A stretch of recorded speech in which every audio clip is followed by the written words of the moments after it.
봉독하겠습니다. 온 이스라엘이 헤브론에 모여 다윗을 보고 이르되 우리는 왕에 가까운 혈족이니이다. 전에 곧 사울이 왕이 되었을 때에도 이스라엘을 거느리고 출입하게 한 자가 왕이시었고 왕의 하나님 여호와께서도 왕에게 말씀하시기를 내가 내 백성 이스라엘의 목자가 되며 내 백성 이스라엘의 주권자가 되리라 하셨나이다 하니라. 이 이스라엘의 모든 장로가 헤브론에 있는 왕에게로 나아가니 헤브론에서 다윗이 그들과 여호와 앞에 언약을 맺음에 그들이 다윗에게 기름을 부어 이스라엘의 왕으로 삼으니 여호와께서 사무엘을 통하여 전하신 말씀대로 되었더라. 다윗이 온 이스라엘과 더불어 예루살렘 곧 여부스에 이르니 여부스의 땅의 주민들이 거기에 거주하였더라. 여부스 원주민이 다윗에게 이르기를 내가 이리로 들어오지 못하리라 하나 다윗이 시온 산성을 빼앗았으니 이는 다윗성이더라. 다윗이 이르되 먼저 여부스 사람을 치는 자는 우두머리와 지휘관으로 삼으리라 하였더니 스루야의 아들 요압이 먼저 올라갔으므로 우두머리가 되었고 다윗이 그 산성에 살았으므로 무리가 다윗성이라 불렀으며 다윗이 밀로에서부터 두루 성을 쌓았고 그 성의 나머지는 요압이 중수하였더라. 만군의 여호와께서 함께 계시니 다윗이 점점 강성하여 가니라. 다윗에게 있는 용사의 우두머리는 이러하니라. 이 사람들이 온 이스라엘과 더불어 다윗을 힘껏 도와 나라를 얻게 하고 그를 세워 왕으로 삼았으니 이는 여호와께서 이스라엘에 대하여 이르신 말씀대로 함이었더라. 다윗에게 있는 용사의 수요가 이러하니라. 학몬 사람의 아들 야소보암은 30명의 우두머리라. 그가 창을 들어 한꺼번에 300명을 죽였고 그 다음은 아호와 사람 도도의 아들 엘레아살이니 세 용사 중 하나이라. 그가 바스다밈에서 다윗과 함께 있었더니 블레셋 사람들이 그곳에 모여와서 치니 거기에 보리가 많이 난 밭이 있더라. 백성들이 블레셋 사람들 앞에서 도망하되 그가 그 밭 가운데에 서서 그 밭을 보호하여 블레셋 사람들을 죽였으니 여호와께서 큰 구원으로 구원하심이었더라. 30 우두머리 중 세 사람이 바위로 내려가서 아둘람굴 다윗에게 이를 때에 블레셋 군대가 르바임 골짜기에 진쳤더라. 그때에 다윗은 산성에 있고 블레셋 사람들의 진영은 베들레헴에 있는지라. 다윗이 갈망하여 이르되 베들레헴 성문 곁 우물물을 누가 내게 마시게 할꼬 하매 이 세 사람이 블레셋 사람들의 군대를 돌파하고 지나가서 베들레헴 성문 곁 우물물을 길어가지고 다윗에게로 왔으나 다윗이 마시기를 기뻐하지 아니하고 그 물을 여호와께 부어드리고 이르되 내 하나님이여 내가 결단코 이런 일을 하지 아니하리이다. 생명을 돌아보지 아니하고 갔던 이 사람들의 피를 어찌 마시리이까 하고 그들이 자기 생명도 돌보지 아니하고 이것을 가져왔으므로 그것을 마시기를 원하지 아니하니라. 새 용서가 이런 일을 행하였더라. 아멘. 오늘은 역대상 11장 말씀을 가지고 하나님이 함께 계실 때라고 하는 제목으로 묵상 나눔하도록 하겠습니다. 먼저 1절로 3절을 봅니다. 여호와께서 사무엘을 통하여 전하신 말씀대로 되었더라. 그랬습니다. 사울왕이 죽자 이스라엘의 모든 지파의 지도자들이 헤브론에 있는 다윗을 찾아와서 다윗에게 자신들의 왕이 되어달라 간청했습니다. 첫째로 그들이 다윗과 한 혈육이기 때문이며 둘째로 사울왕 때 다윗이 군대 장관으로서 보여준 능력을 그들이 보았고 세 번째 하나님께서 사무엘을 통해서 다윗이 이스라엘의 목자가 될 것이며 통치자가 될 것이라 말씀하셨기 때문이라는 거예요. 다윗이 이를 허락하자 백성들은 다윗에게 기름을 부어서 마침내 그를 이스라엘의 왕으로 삼았습니다. 이것은 다윗의 나이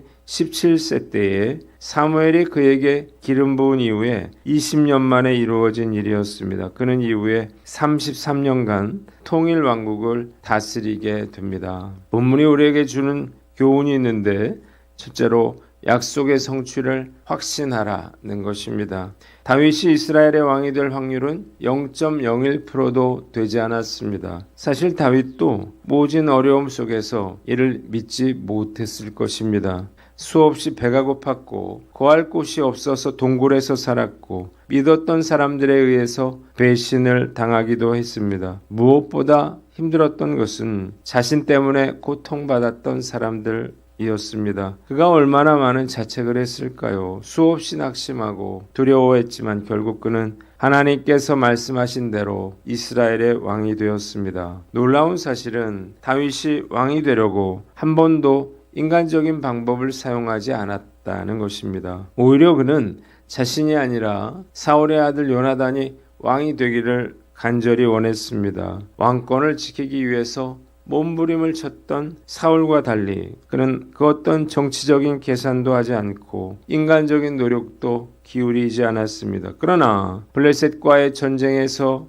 이스라엘이 패하고 사울이 죽자 백성들의 대표인 장로들이 그를 찾아와서 그가 왕이 되기를 간절히 원하고 있는 것입니다. 사울의 눈을 피해서 사무엘이 다윗의 머리에 기름을 부은 그 말이 이루어진 순간이었습니다. 다윗이 왕이 된 것은 백성들의 요청이 아니라 하나님의 말씀의 성취라고 하는 사실을 깨달으시기를 바랍니다. 사람이 마음으로 그 길을 계획할지라도 그 걸음을 인도하시는 분은 하나님이심을 깨달으시기를 바랍니다. 이 하나님의 섭리와 인도하심을 믿어야 하는 거예요. 인생의 성패와 나라의 성쇠는 오직 하나님의 주권에 달려 있습니다. 때문에 우리는 하나님의 약속을 믿고 신뢰해야 하는 거예요. 저 역시 목사로서 수없이 믿음을 외치지만 사실 약속의 말씀을 정말 믿고 믿음으로 행동하는 것은 결코 쉽지 않음을 고백합니다. 목사인 제가 이런데 성도들이 진짜 믿음으로 산다고 하는 것은 얼마나 어려운 일일까 생각해 봅니다. 많은 성도들이 입으로는 믿음을 말하지만 실제로는 하나님을 신뢰하지 않습니다. 증거가 무엇인가요? 염려한다는 거예요. 믿음이라고 하는 것은 결국 진짜로 하나님을 신뢰하는 것입니다. 오늘 말씀을 통해서 나는 어떤가 스스로를 돌아보고 약속을 이루시는 하나님을 다시 한번 깨닫고 우리가 믿는 척 하나님을 신뢰하는 척하지 않고 정말 하나님을 믿고 신뢰하는 저와 여러분들 되시기를 주님의 이름으로 축원합니다. 두 번째는 하나님의 때를 기다리라는 것입니다. 다윗이 사무엘에게 기름 부음을 받고 실제로 왕위에 오르는데 20년이라고 하는 세월이 걸렸습니다. 이것이 무엇을 보여주나요? 우리가 인내로 하나님의 때를 기다려야 한다는 것입니다. 성경에 시간을 뜻하는 용어가 두 가지가 있습니다. 하나는 일반적인 시간을 나타내는 크로노스이고 또 하나는 하나님의 특정한 때를 나타내는 카이로스입니다. 갈라디아서 6장 9절에 보면 우리가 선을 행하되 낙심하지 말지니 포기하지 아니하면 때가 이름에 거두리라는 말씀이 있습니다.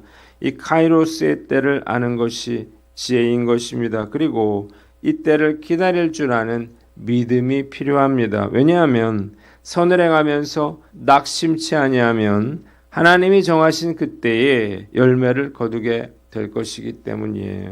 우리가 하나님의 때를 기다려야 할 이유가 있습니다. 첫째로 하나님께서 상황을 바꾸실 때를 기다려야 하기 때문이에요. 하나님은 사울왕을 패하시고 온 이스라엘 지파가 다윗을 왕으로 추대하도록 모든 여건과 상황을 만드셨습니다. 다윗은 이 때를 기다려야만 했어요. 무조건 하나님께 때를 쓸 것이 아니라 하나님의 때를 분별하고 기다릴 줄 알아야 하는 것입니다. 두 번째, 하나님께 쓰임받기 위해 준비시키시는 시간이기 때문이에요. 다윗은 많은 위기 속에서 정말로 많은 어려움을 겪었습니다. 비록 37세의 나이였지만 그야말로 온갖 인생의 산전수전을 다 겪어야만 했습니다. 왜 하나님께서 그에게 이런 어려움의 시간을 주셨을까요? 고난을 통해서 그가 인격적으로 다듬어질 뿐만 아니라 이스라엘을 다스릴 수 있는 왕으로서의 자격을 갖추도록 하기 위함이었습니다. 더욱 중요한 것은 그가 고난의 시련을 통해서 오직 하나님만 바라볼 수 있는 정금과 같은 믿음을 소유하게 되었다는 것입니다. 힘들더라도 하나님의 때를 기다리시기를 바랍니다. 가끔 저도 아무것도 한 게 없는 것 같아서 힘들 때가 있어요. 늘 가나안 땅을 꿈꾸지만 현실은 여전히 광야처럼 느껴지기 때문입니다. 그러나 이 시간을 나를 연단하는 기회로 삼고 끝까지 주님의 때를 기다릴 것을 다짐해 봅니다. 오늘 말씀 앞에서 나는 어떤가 돌아보고 그 하나님의 때를 믿음으로 기다리는 저와 여러분들 되시기를 주님의 이름으로 축원합니다. 두 번째 본문은 4절로 9절인데 9절을 봅니다. 하나님께서 함께 계시니 다윗이 점점 강성하여 가니라 그랬습니다. 다윗이 왕이 되자마자 가장 먼저 한 일은 여부스 즉 예루살렘을 정복한 것이었습니다. 예루살렘 성은 방어하기에 최적의 성이었어요. 그래서 여부스 주민들은 다윗에게 너는 여기에 들어올 수 없다 호언장담했습니다. 다윗이 누구든지 제일 먼저 여부스 사람을 치는 사람이 총사령관과 장관이 될 것이라 말하자 스루야의 아들 요압이 제일 먼저 올라갔고 예루살렘을 정복하여 총사령관이 되었습니다. 만군의 주께서 다윗과 함께 계심으로 다윗이 점점 강대해졌다고 기록이 되어 있습니다. 본문이 우리에게 주는 교훈이 있는데 하나님과 동행하라는 것입니다. 이 예루살렘 성은요 정말로 정복하기가 어려운 성이었습니다. 그래서 강대국 바벨론도 예루살렘을 정복할 때 그저 예루살렘을 포위하고 아사 작전으로 나갈 수밖에 없었습니다. 그런데 놀랍게도 다윗은 너무나 쉽게 예루살렘 성을 정복을 했어요. 이유가 무엇인가요? 만군의 하나님께서 그와 함께 하셨기 때문입니다. 그는 점점 강성해져 갔습니다. 반대로 그가 하나님 앞에서 범죄했을 때 힘을 잃고 대적의 공격을 받고 어려움을 당했습니다. 하나님과 동행하는 것이야말로 그 어떤 것보다 중요한 것입니다. 목회자도 마찬가지죠. 목회자의 리더십은 목사라는 자리가 아니라 목사라는 이름에 걸맞는 영성에서 나오는 것일 것입니다. 그러기 위해서는 하나님과 동행하는 것이 정말로 중요하죠.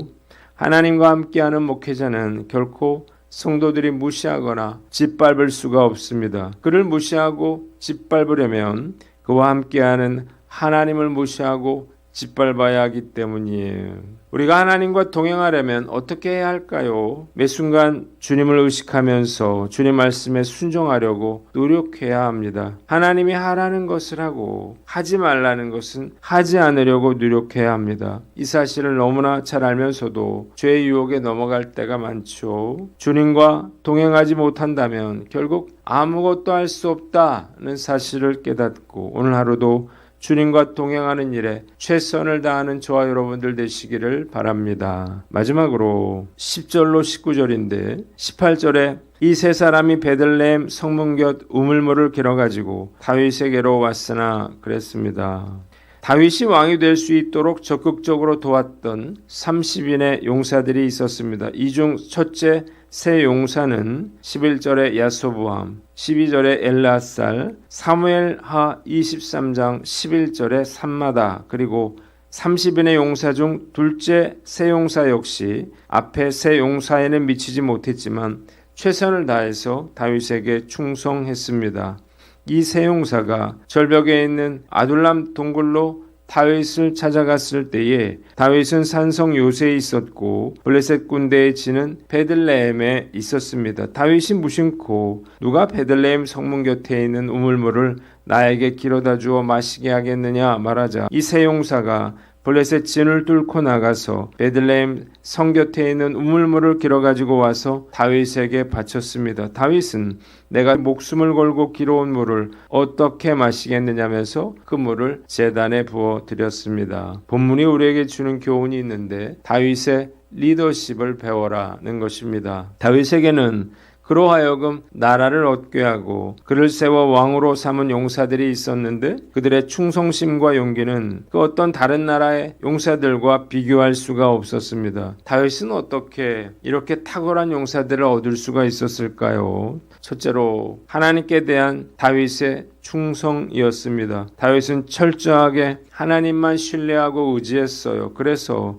그의 부하들도 다윗을 사랑하고 존경하며 충성을 다한 것입니다. 저도 마찬가지예요. 제가 하나님께 충성하는 만큼 사람들도 저를 중요하게 여기고 따르게 될 것입니다. 두 번째, 고난을 이겨낸 믿음이에요. 다윗과 부하들은 늘 죽음의 위협 가운데 있었으며 살아남기 위해서 몸부림쳐야 했습니다. 그러나 다윗은 어떤 고난에도 굴하지 않았고 이러한 믿음이 오히려 그들을 단합하게 하고 다윗을 중심으로 똘똘 뭉쳐 강한 군사가 될 수가 있었던 거예요. 세 번째, 다윗의 비전입니다. 다윗이 그의 동료들로 어떤 시련도 핍박도 함께 극복하여 나갈 수 있도록 만든 것은 그가 하나님의 나라에 대한 비전을 함께 공유할 수 있도록 했기 때문입니다. 다윗이 그들에게 해줄 수 있었던 것은 물질적인 보상이나 정치적인 자리나 세속적인 명예가 아니었습니다. 사실 다윗은 그런 것들을 아무것도 약속해 줄 수 없는 처지였습니다. 도망 다니는 그런 상황이었기 때문이에요. 그러나 그가 그들에게 줄 수 있는 것은 오직 한 가지, 새로운 미래에 대한